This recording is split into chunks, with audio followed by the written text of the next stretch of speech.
আসসালামু আলাইকুম দর্শক, আশা করি সবাই ভালো আছেন এবং সুস্থ আছেন। আজকের অঙ্কটি যদি আপনারা একটু খেয়াল করে দেখেন, এই অঙ্কটি কিন্তু বিসিএস দশম বিসিএস আসছে, 26তম বিসিএস আসছে এবং এনএসআই আসছে, পিএইচসিতে আসছে, পররাষ্ট্রতে আসছে, প্রবাসী ও কল্যাণ মন্ত্রণালয় আসছে, ডাক ও টেলিযোগাযোগ মন্ত্রণালয় আসছে, শিক্ষা মন্ত্রণালয় আসছে এবং শিক্ষক নিবন্ধন সহ আরও অনেক পরীক্ষা আসছে। সো আপনি যদি একজন চাকরি প্রার্থী হয়ে থাকেন তাহলে আপনার পরীক্ষায় কিন্তু এই ধরনের অঙ্কগুলো কিন্তু আসবে।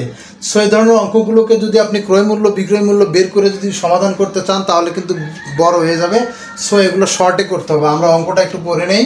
সেটা হচ্ছে, টাকায় 3টি করে লেবু কিনে টাকায় 2টি করে বিক্রি করলে শতকরা কত লাভ হবে। এভাবে যখন টাকায় কেনা এবং টাকায় বিক্রি, তখন কিন্তু অঙ্কগুলোকে আমরা অত্যন্ত শর্ট টেকনিকে করতে পারবো। সেই শর্ট টেকনিকটা হচ্ছে 100%কে যদি আমরা বিক্রির সংখ্যা দিয়ে ভাগ করি তাহলে কিন্তু আমরা এর সমাধানটা করতে পারবো। তো বিক্রির সংখ্যা হচ্ছে 2টা, 2 দিয়ে 100%কে ভাগ করলে তাহলে আমরা পাবো 50%। তাহলে সঠিক উত্তরটা হচ্ছে 50%। দর্শক, এ ধরনের যত অঙ্ক আছে সবগুলো কিন্তু আমরা এই ধরনের শর্টকাট নিয়মে করতে পারবো এবং আপনাদের পরীক্ষার জন্য এগুলো খুব ইম্পর্ট্যান্ট এবং খুব হেল্প করবে। তো দর্শক, ভিডিওটি ভালো লাগলে অবশ্যই লাইক দেবেন এবং আমাদের চ্যানেলটিকে সাবস্ক্রাইব করে বেল নোটিফিকেশনটি অন করে রাখবেন।